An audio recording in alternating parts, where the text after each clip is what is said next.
This is the Sterling Cooper Draper Price research for Samsonite. A sexy girl holding a Samsonite. You use actual products. That's one of the things. When we can.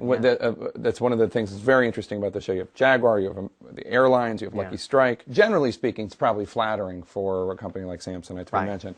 But sometimes, not so much. I mean, the Lucky Strike guy was a total jerk. The Jaguar dealer was the one that demanded that Joan sleep with him. Right. No, I don't know how much longer I can restrain myself. And there was this very macabre joke about the unreliability of Jaguars when Lane was trying to kill himself.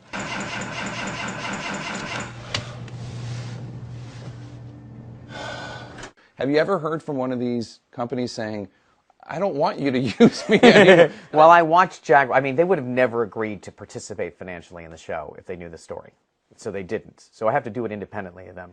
I think in the end, whether they ride a roller coaster or not, in terms of how the agency feels about them or how the show is treating them, I think for the most part, they are secretly very happy to be in the public eye on this show. And you're just allowed to do it, though? I mean... Well, Jaguar's had 9 owners since that car. No lawyer came out of the woodwork and said we were besmirching Jaguar. They had a very public reputation, especially that car, for having a weak electrical system. I don't think the new generation of Jaguar has that reputation, but they did contact Christina Hendricks about coming to stand next to it. Oh, is that right? Yes.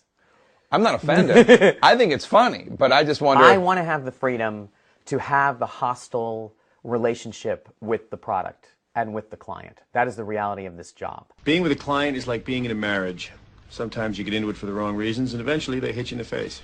They are in a subservient position. They are constantly taking these people to dinner and entertaining them and trying to get involved in their personal lives so that they can take their money and Don can make his amazing commercial and Roger can buy a guest house. From the very beginning, I've always wanted to have real products, and we have a very aggressive legal stance on it, which Lionsgate has supported. I mean, that's really what it's been like.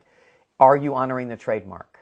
Are you saying things that are not true about them? I try not to take credit for real writers' advertising. I don't want to act like Don wrote some famous ad that belongs to someone else. You know, I'm always trying to be respectful about the past, but there are certain things that fall in the crack of these two universes, and I am grateful for the fact of when we use the real products that it suits the story. And basically, all the advertising in there is to tell a thematic and entertaining story about our characters. If Jaguar is happy with it, that's neither here nor there. But I would say that, honestly, almost all the feedback that I've ever gotten about products on the show has been positive. It's a very desirable demographic. They're always offering to pay to be in the show, but there's too many strings that come with that.